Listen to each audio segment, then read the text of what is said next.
Je vous redis un petit peu le déroulé. Donc la présentation de la structure invitée. Donc ce sera Femling Art avec Véronique Sapin qui est juste à mes pieds. Donc table ronde numéro 3. Alors la thématique de cet après-midi, en fait, elle est arrivée dans un premier temps par rapport à la carte blanche qui nous avait été donc envoyée par Femling Art avec la thématique de protester.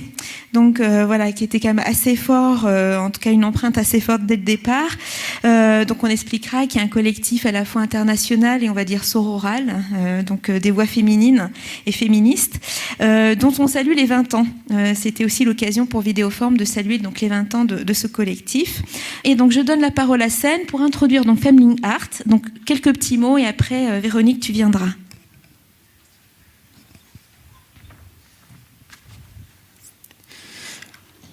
À l'image de la légende amérindienne du colibri qui tente d'éteindre un feu de forêt avec l'eau contenue dans son bec, le collectif Femling Art œuvre obstinément et résolument pour un monde plus juste.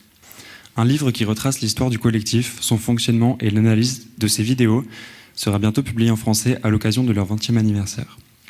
Nous y reviendrons. Vous pouvez également retrouver leur œuvre Crossings au centre Camille Claudel. J'invite Véronique Sapin, l'une des contributrices et fondatrices avec CM Judge, à venir sur scène pour une présentation de 10 minutes.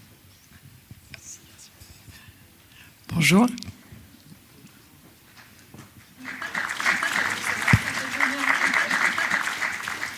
Je suis venue à Vidéoforme en l'an 2000 pour une installation vidéo qui était dans l'école des Beaux-Arts, je crois. Et juste à côté de moi, il y avait une autre installation présentée par une artiste américaine, CM Judge, avec un artiste japonais, Atsushi Ogata. Et nous nous sommes très très bien entendus tous les trois, et surtout moi et Cathy, parce que nous avons discuté longuement et il y avait plein de sujets sur lesquels nous étions tout à fait d'accord. Donc comme j'habitais le Québec à ce moment-là, à Montréal, et qu'elle habitait Boston, c'était très simple pour nous de nous retrouver pour éventuellement travailler ensemble. Donc ça a été notre objectif. Nous avons créé Femling 5 ans plus tard, donc en 2005. Et entre-temps, entre notre rencontre et la création de Femling, il y a eu le 11 septembre et la guerre contre le terrorisme qui a suivi et qui a bouleversé beaucoup de choses, et notamment notre volonté de créer quelque chose ensemble. C'est-à-dire qu'au départ, nous étions partis pour créer un collectif à deux, mais on s'est dit que dans le chaos dans lequel nous étions, et surtout là où nous voudrions aller, il fallait qu'on fasse notre part. Effectivement, l'histoire du colibri, c'est quelque chose d'intéressant, parce que le colibri, il fait sa part pour éteindre le feu d'une forêt, même s'il est tout petit. Donc nous, en tant qu'artistes, qu'est-ce que nous pouvions faire pour que le monde soit plus harmonieux? C'était créer quelque chose avec d'autres artistes, et d'autres artistes de tous les continents, si possible. Donc c'est ce que nous avons voulu faire, et la première motivation en fait qui m'a vraiment poussée, qui a été un déclencheur, c'est que en 2005, il y a eu une exposition à Beaubourg qui s'appelait Dionysiaque, et la commissaire d'exposition avait dit que c'était sa proposition de choix d'artiste, c'était pour montrer les nouveaux axes de l'art contemporain. Elle disait que les nouveaux axes, c'était l'énergie, c'était la subversion, et c'était il y avait trois choses. La jouissance, voilà. Alors je trouvais ça complètement invraisemblable que ce soit traité comme nouveaux axes, alors que c'est l'axe par excellence de l'ensemble de la production des arts depuis fort longtemps, des siècles on dira. Et donc j'ai trouvé ça ahurissant, surtout lorsque j'ai vu qu'elle n'avait choisi que 10 hommes pour présenter les nouveaux axes de l'art contemporain. Il n'y avait aucune femme d'invitée. Donc ça a été le véritable déclencheur de ma motivation de créer quelque chose avec d'autres, pour aider notamment des femmes d'un peu tous les pays, mais de pays où la distribution, la formation et la production sont plus difficiles qu'ailleurs. Donc notre objectif est vite devenu a vite pris cet angle-là. Nous avons donc proposé un thème opposé à celui donc de la commissaire d'exposition, jouissance, subversion et énergie. Notre thème, c'était la fragilité. Donc nous avons demandé à des artistes de travailler sur ce thème en créant une vidéo de 2 minutes maximum, dans l'esprit qu'elle ne serait pas seule et qu'elle ferait partie d'un tout. Et il y a 32 artistes qui ont accepté de participer, 32 artistes de 32 pays, de tous les continents. Donc nous avons commencé assez fort. Et en 2006, donc, nous proposions cette composition vidéo de fragilité à Los Angeles, qui nous avait invités. C'est le Women's Caucus of Art qui nous invitait à présenter Fragility. Alors, la petite remarque sur ce sujet, c'est que nous arrivions 1 an avant les 2 grandes expositions qui s'appellent Wax et Global Feminism, 2 grandes expositions qui ont eu lieu aux États-Unis aussi, et qui proposaient d'ouvrir l'art à la coopération entre artistes. Donc on arrivait avant. Alors on se demande si c'est pas un peu nous qui avons semé une graine dans l'esprit des personnes, puisque nous étions là avant. 2005-2025, en 20 ans, nous avons créé 15 thèmes.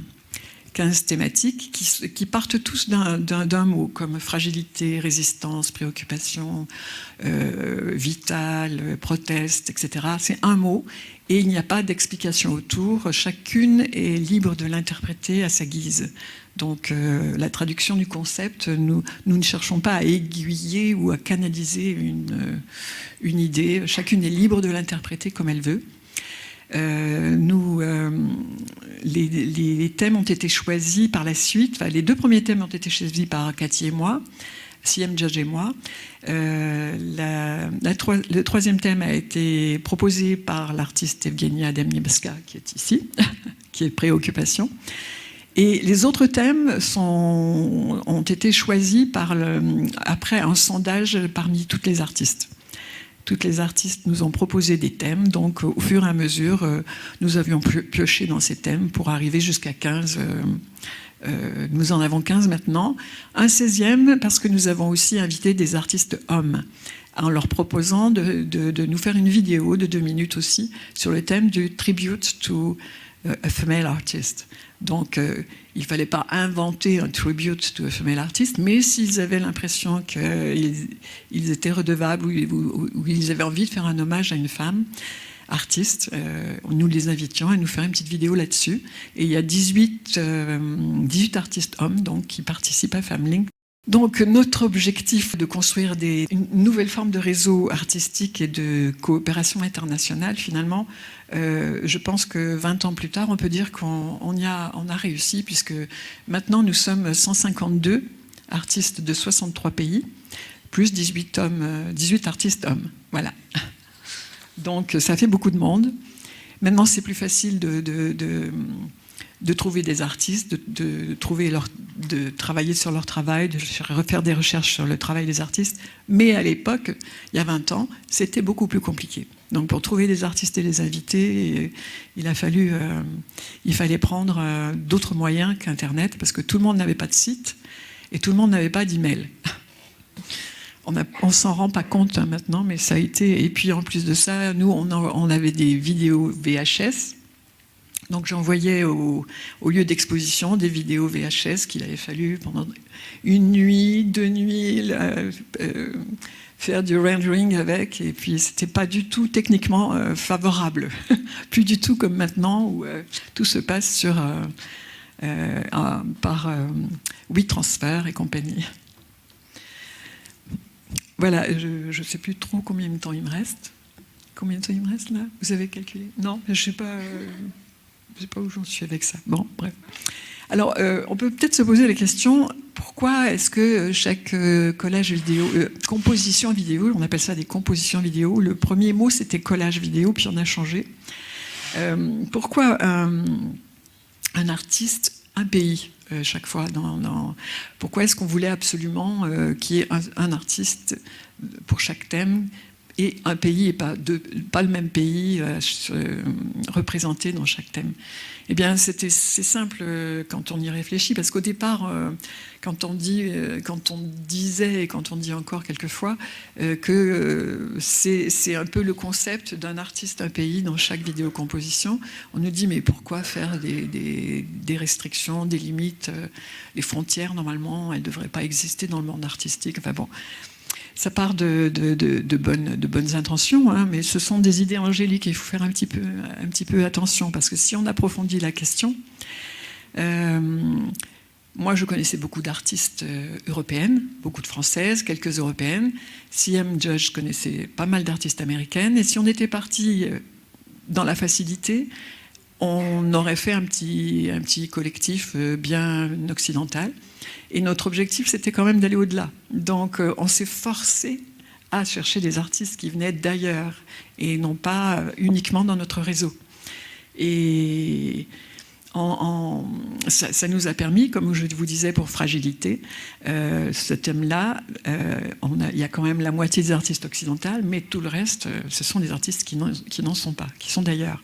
Et ça, c'est quelque chose, on est très contente de ça, d'avoir réussi à ce que des artistes s'impliquent d'un peu partout. Voilà. Donc, il a fallu quand même...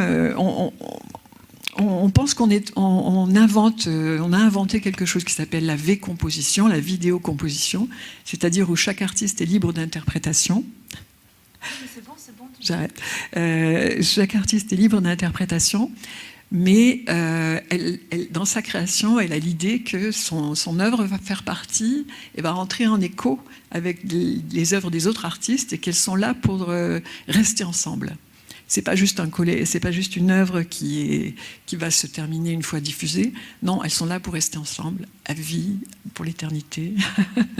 Voilà, on verra. En tout cas, nous l'espérons parce que nous avons bossé pour. Bon. Eh bien, merci beaucoup Véronique. On peut l'applaudir effectivement une nouvelle fois.